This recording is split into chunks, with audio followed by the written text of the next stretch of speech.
Constantino, pound for pound. Little giant boxing.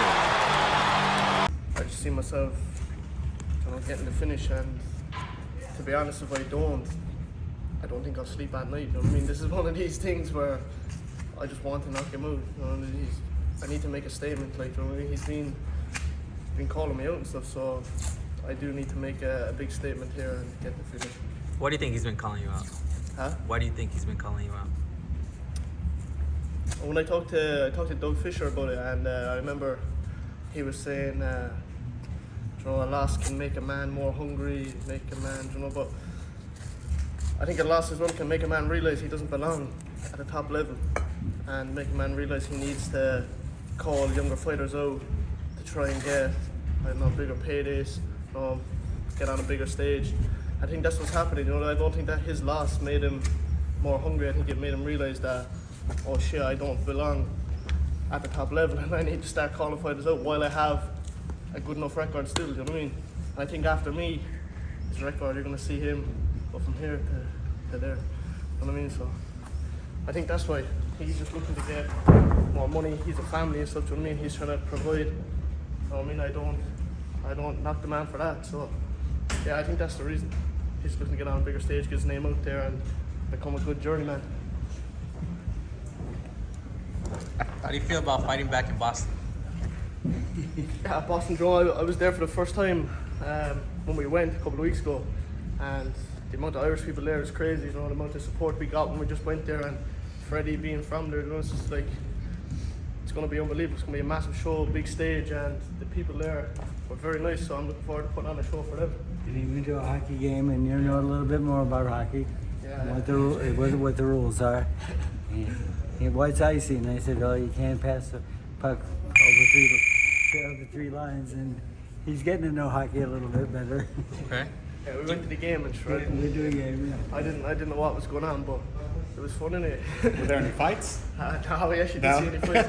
In college, you know, they don't allow to fight as well. Oh, it was college game? Yeah, college game, yeah. Callum, do you want the knockout, or do you just want to win? Is that? I want the knockout. I always want the knockout, man. You know, I went the distance one time and I wasn't happy.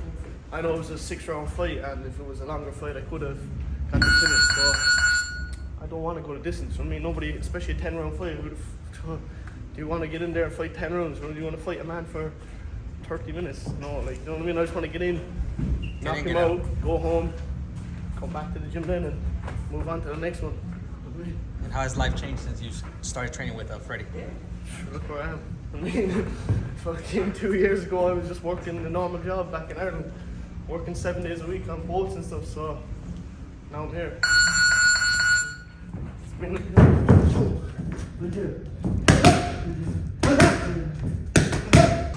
Freddie, talk to me about your fighter right now, Callum Walsh. Like, he looks like a hot prospect, 5-4, undefeated, 4KO's, his power. What do you make of him? Yeah, he's kind of a kid. He works hard, and he's very good power with his punches. I mean, he has good power with both hands, and he can knock you out with either. So I'm happy where he's at right now. How excited does this kid get you? Not just because he's a power puncher, because he's a good prospect, but also because he's Irish. He loves to fight. He loves to fight. And just when the Irish crowd there, when I had him in Boston, it was just crazy. And it was a lot of fun. Is it safe to say that a lot of people will be showing up? Oh, of course, yeah. And when this kid, they know they're going to get the money's worth for sure. Are you guys going to be coming back to Boston? Is it going to be like a hotbed for Callum? We're in Boston right now just because that's where I grew up and stuff like that. But I was happy they got the fight there, and I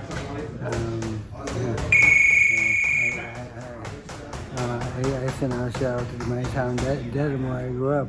And then come to this, they're all going to come to the fight.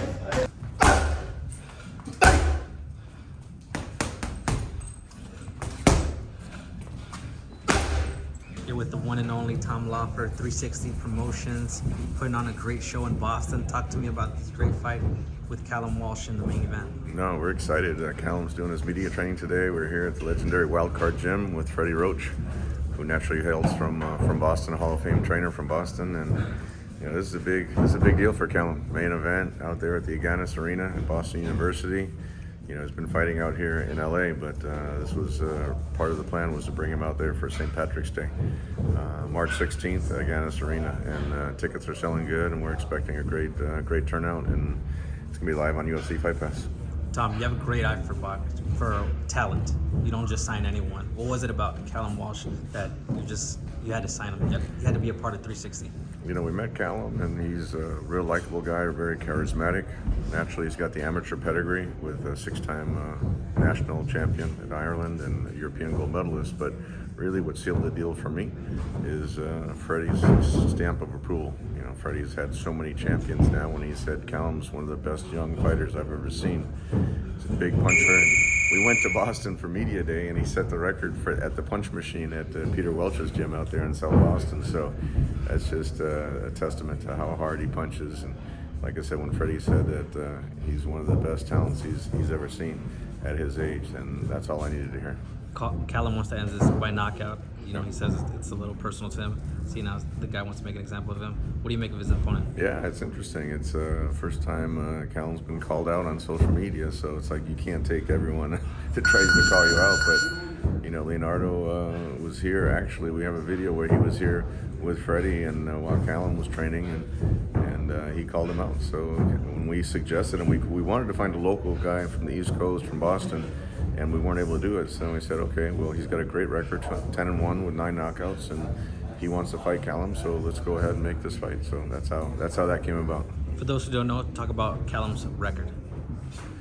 5-0 with 4 knockouts, and this is you know, he's fighting a guy with twice as many fights as he has in the professional ring, and Leonardo has a good amateur career also, good pedigree. So this is a good step-up fight. Every one of Callum's fights has been a step-up fight, and you know, if you're fighting 10 rounds and you're the main event on UFC Fight Pass, headlining a big arena in Boston, you got to fight a competitive fight, and that's exactly what this is. It's very competitive. It's a risky fight, but Callum's very confident. Freddie's confident, and you know, we'll see some fireworks on March 16th. You got Callum's 5-0 with 4 knockouts.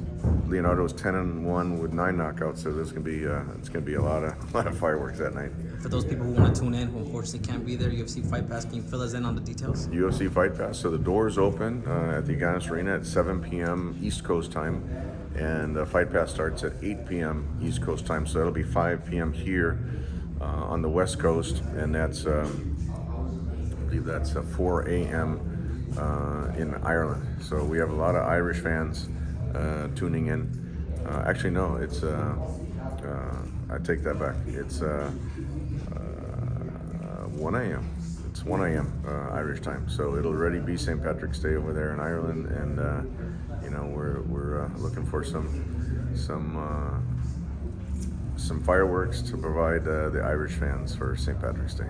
All right, at last, anything you want to leave us with before I let you go, Tom? Just tune in. I mean, you got some great. Yeah, Danny O'Connor is making his comeback on that show. He's fighting in a very competitive fight. He's the co-feature. Danny has headlined a lot of shows out there in Boston, so he's very popular.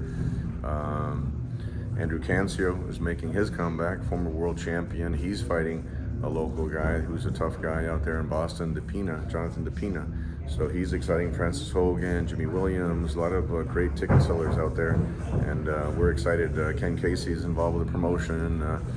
Sully Godsmack's involved with the promotion. Actually, Dana White is involved.